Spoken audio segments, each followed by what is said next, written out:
Mahalagang paalala, ang video na ito ay ayon lamang sa aking sariling pananaliksik. Hindi ko nais na pilitin ang sinuman na maniwala sa video na inyong matutunghayan.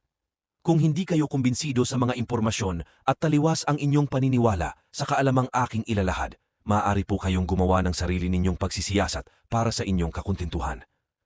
Ang video na ito ay gabay lamang sa mas malalim na kaalaman at pag-intindi at hindi gawa ng isang profesional. Naniniwala ako na malaya tayong magbigay ng opinyon at suhestyon bilang malayang mamamayan ng Pilipinas. Maraming salamat po. Si Jose Petronio Katigbak ay isang kilalang Pilipinong siyentipiko at manggagamot na ipinanganak noong Setyembre 1914 sa Lipa, Batangas. Si Katigbak ay nagtapos ng kursong medisina sa University of the Philippines noong 1940. Matapos ang kanyang pag-aaral, siya ay naging aktibong kalahok sa mga pagsasaliksik at pag-aaral sa medisina sa Pilipinas.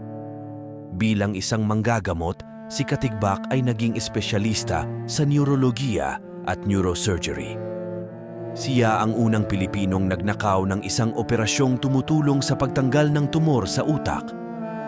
Ang kanyang natatanging kaso at karunungan ay nagdala sa kanya ng internasyonal na pagkilala at pagbubukas ng mga pagkakataon para sa mga Pilipinong manggagamot na makasama sa internasyonal na komunidad ng medisina. Bukod sa kanyang karera sa medisina, si Katigbak ay nagsilbing guro at mentor sa maraming medikal na mga paaralan sa Pilipinas. Ipinasiya niya na ibahagi ang kanyang kaalaman at karanasan upang maitaas ang antas ng mga manggagamot sa bansa. Ang kanyang mga estudyante ay itinuturing siya bilang inspirasyon at haligi ng kanilang mga karera sa medisina. Bukod sa kanyang profesional na mga pagkilos, si Katigbak ay aktibo rin sa mga organisasyong medikal at mga samahan tulad ng Philippine Medical Association at Neurological Society of the Philippines. Ipinagtanggol niya ang mga karapatan at kapakanan ng mga manggagamot at nagkaroon siya ng malaking papel sa pagpapatupad ng mga pulisiya at regulasyon sa larangan ng medisina sa Pilipinas.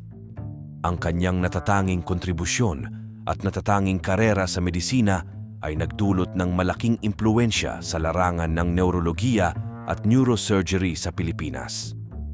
Si Jose Petronio Katigbak ay nanatiling isang kilalang pangalan sa larangan ng medisina at patuloy na naiiba bilang isang inspirasyon para sa mga sumusunod na henerasyon ng mga manggagamot sa bansa.